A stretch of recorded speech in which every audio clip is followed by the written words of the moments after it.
기억 과정을 간단히 보면 부호화한다. 부호화는 기호 입력입니다.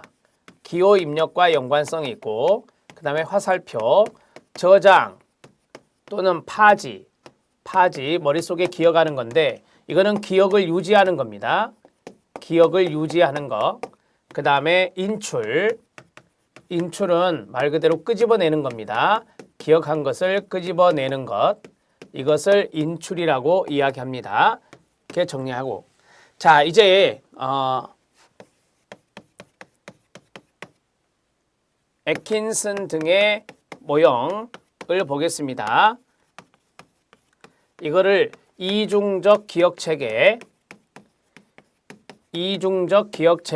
또는 여러 가지 단계로 나누어졌다 그래서 다단계 모형이라 합니다. 다단계 모형이다. 이렇게 정리할 수 있습니다.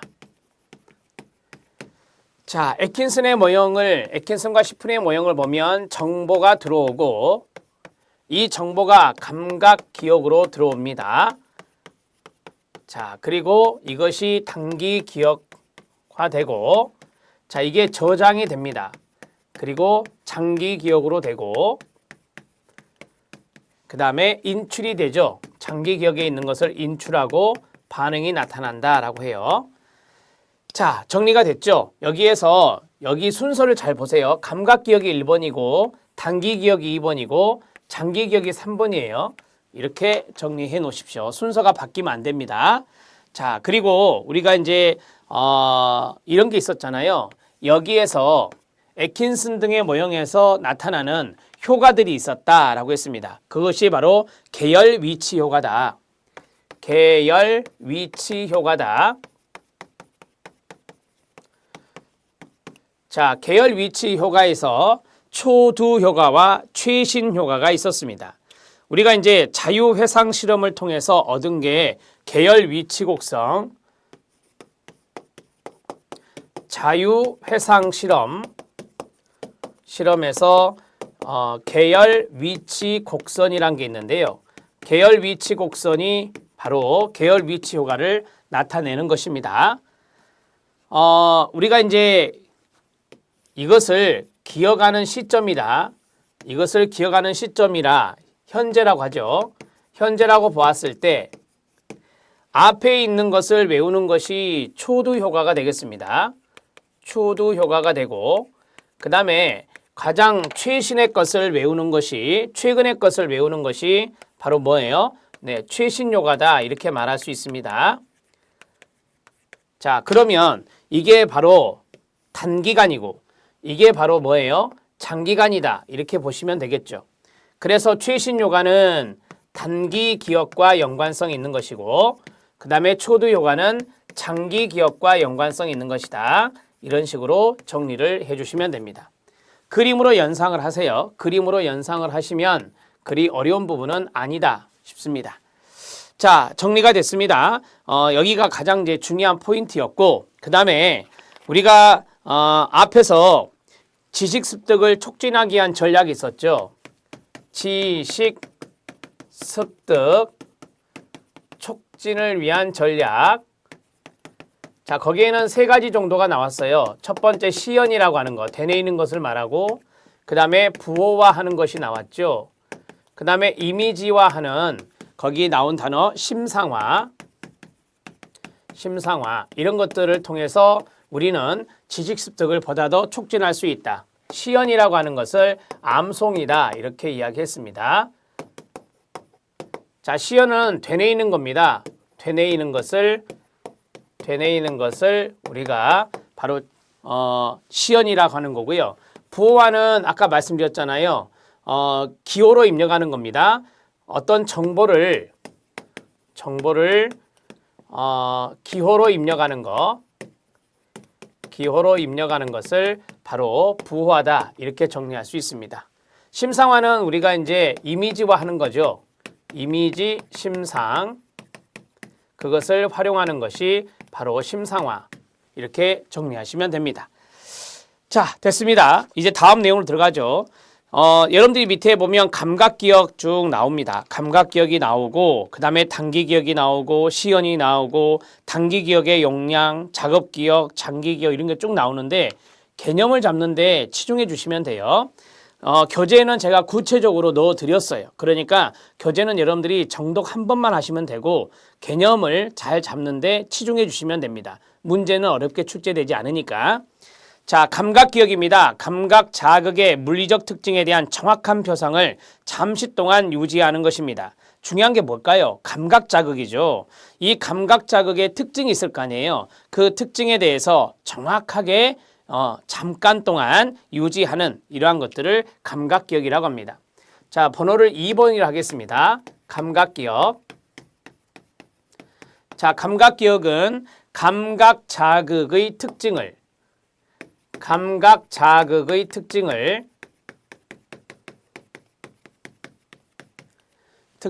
아주 짧은 기간이거든. 이거 정확한 표상을 정확한 자극의 특징에 대해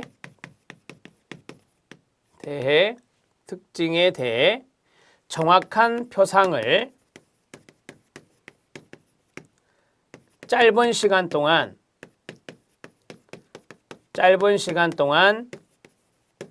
자, 유지하는 것, 이것을 우리가 감각기억이다 이렇게 말해요.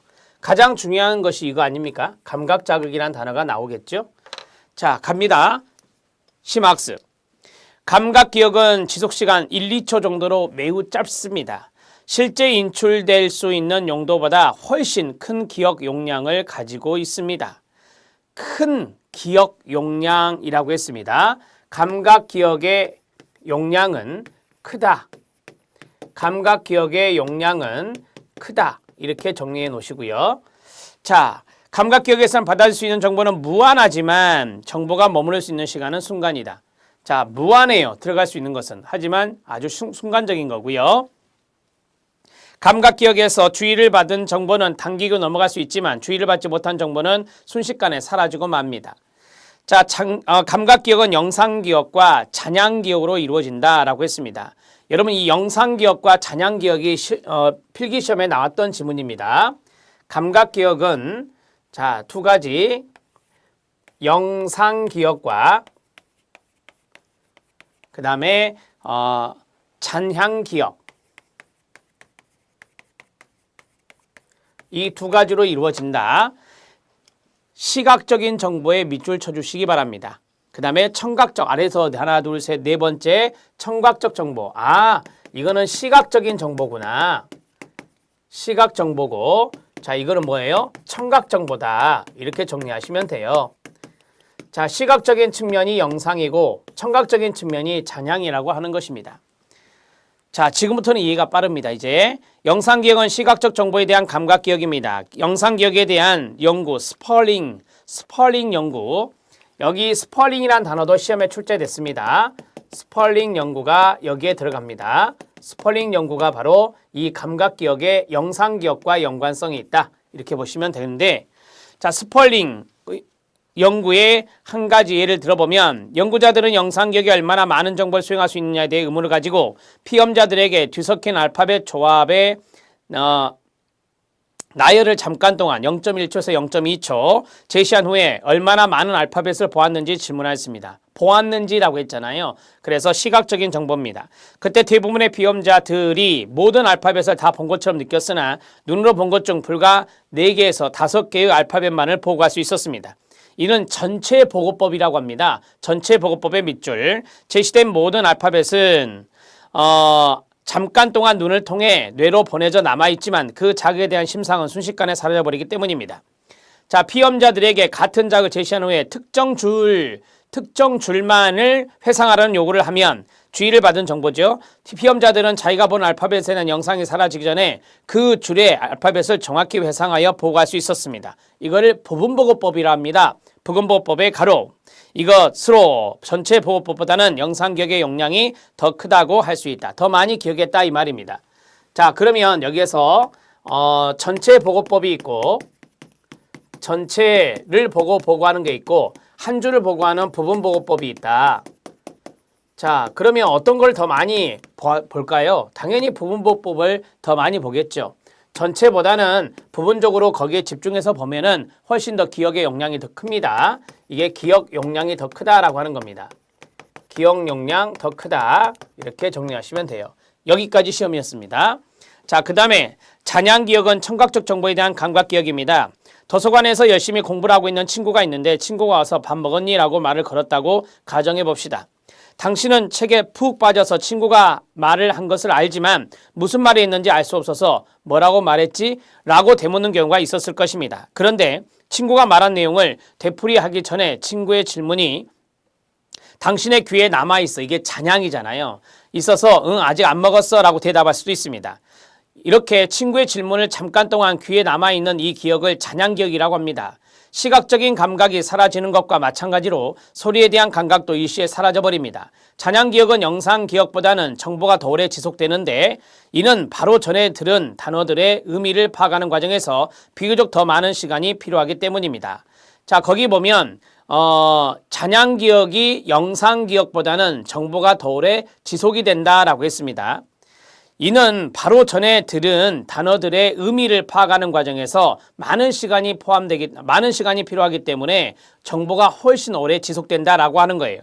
대부분의 경우에는 청각적 감각기억인 잔향기억은 어떤 소리가 중단된 다음에 4초, 5초가 지난 후에 완전히 사라진다고 이야기가 나왔습니다. 보고에서. 자, 그러면 이 두 가지를 이제 비교해 보면 이 잔향기억하고 그 다음에 영상기억 중에서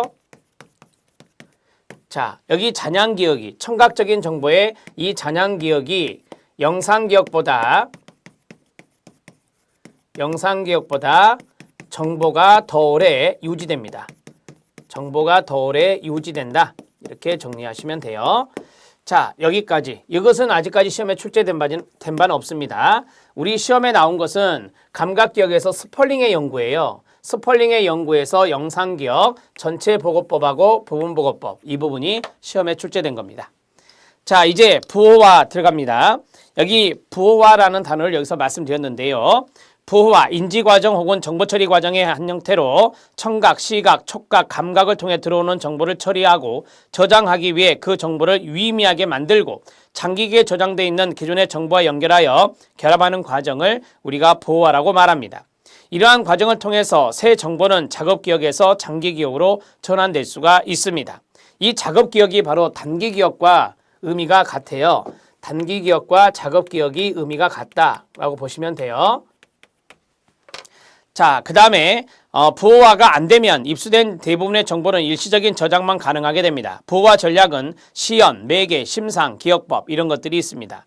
우리가 이제 그것을 정보로 입력을 할 때 시연, 암송하는 거, 그 다음에 매개, 어떤 것을 결합해 보는 거, 그 다음에 심상, 기억법 이런 것들이 이제 부호화의 전략이라고 이야기합니다. 감각 등록기입니다. 학습자가 환경으로부터 눈이나 귀와 같은 감각 수용기관을 통해 정보를 최초로 저장하는 곳, 이게 바로 감각 등록기라고 합니다. 눈, 귀, 감각 수용기관이죠. 이러한 것들을 통해 최초로 정보가 저장되는 곳이 감각 등록기다. 자극을 아주 정확하게 저장하지만 매우 짧은 시간 동안 저장한다는 특징이 있습니다. 시각은 약 1초, 청각은 약 4초 정도 저장됩니다. 그래서 정보가 오래 지속되는 게 잔향기억이라고 말씀드렸고요. 수용량에 제한이 없다. 투입되는 정보가 즉시 처리되지 않으면 그 정보는 유실된다라고 했어요. 용량은 크지만 감각 자극이기 때문에 짧은 시간만 유지되는 것이다. 이렇게 보시면 되겠습니다. 자, 그 다음에 부호화 특정성 원리가 있습니다. 별표. 부호화 특정성 원리도 시험에 잘 나옵니다. 자, 선택지에 보면 부호화 특정성의 원리란 게 시험에 잘 나오더라고요. 자, 거기에 보면 개념, 인간은 부호화라는 동안에 제시되는 단서가 회상하는데 최고의 단서로서 활용된다는 의미가 된다라고 했습니다. 자, 부호화 특정성 원리. 부호화 특정 원리라고도 합니다. 자, 여기 부호화하는 동안에 제시되는 단서가 있어요. 자, 이게 이제 특정이라고 하는 것이 일종의 단서가 됩니다. 부호화하는데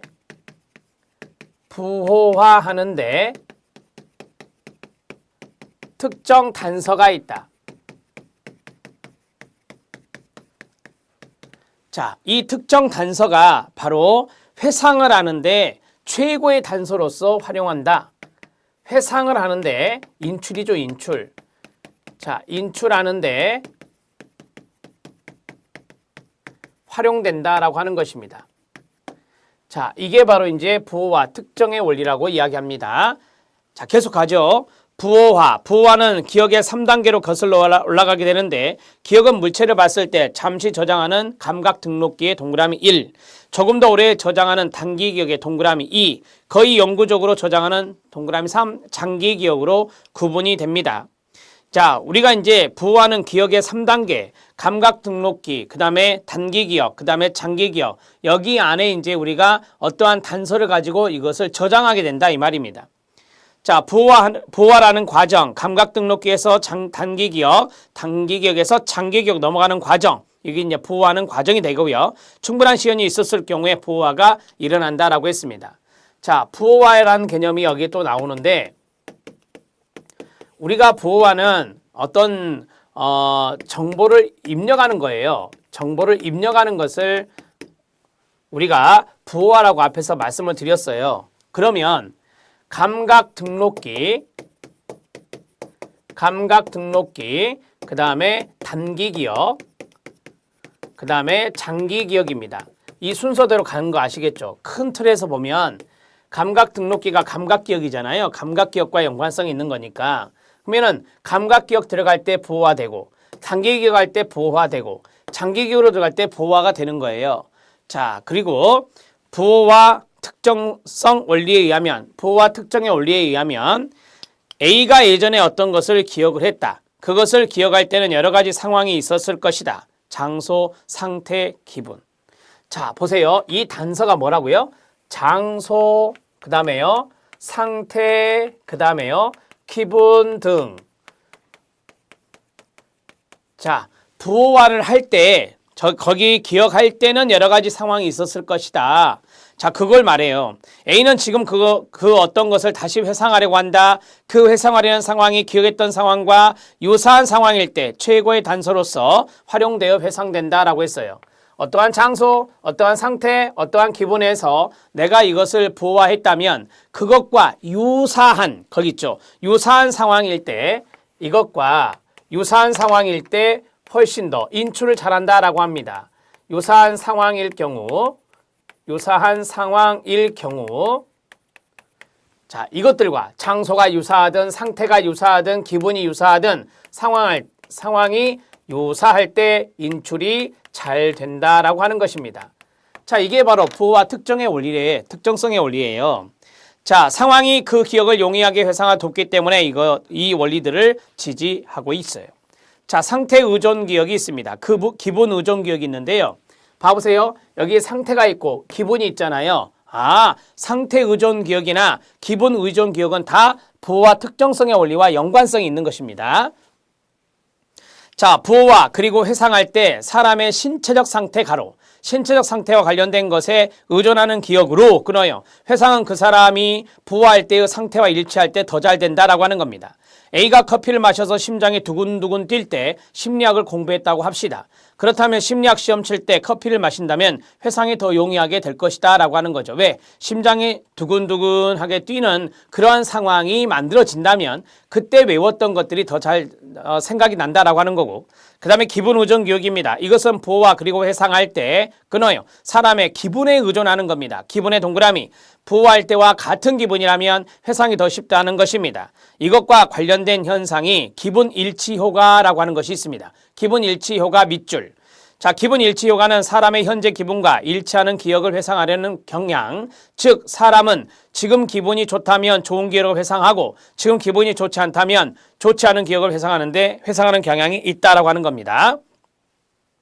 현재 기분과 일치하는 기억을 회상하는 것, 이런 것들이 기분 일치 효과다 이렇게 말하는 거예요. 기분 의존 기억과 연관성이 있죠. 그러면 부호화 특정성의 원리에는 상태 의존 기억이라고 하는 거나 기분 의존 기억 또는 기분 일치 효과 자, 이 두 가지가 나왔죠. 이것이 이것이 자, 관련성이 있다라고 하는 것입니다. 자, 어렵지 않죠? 어려운 부분 아니에요, 여러분. 우리가 이제 뒤에 계속해서 이런 이야기가 나오는데 상태 의존적 기억이라는 것도 있어요. 여기 상태란 말이 있었잖아요. 여기 상태 의존 기억, 그 다음에 기분 의존 기억, 이런 것들이 바로 여기에 들어간다. 자, 뒤에 계속 나올 겁니다. 정서 일치 효과가 바로 기분 일치 효과거든요. 여기 있는 기분 일치 효과가 정서 일치 효과. 뒤에 나오니까 미리 써드린 거예요, 여러분. 자, 이런 것들이 다 부호와 특정의 원리와 관련성이 있다. 이렇게 정리하시기 바랍니다.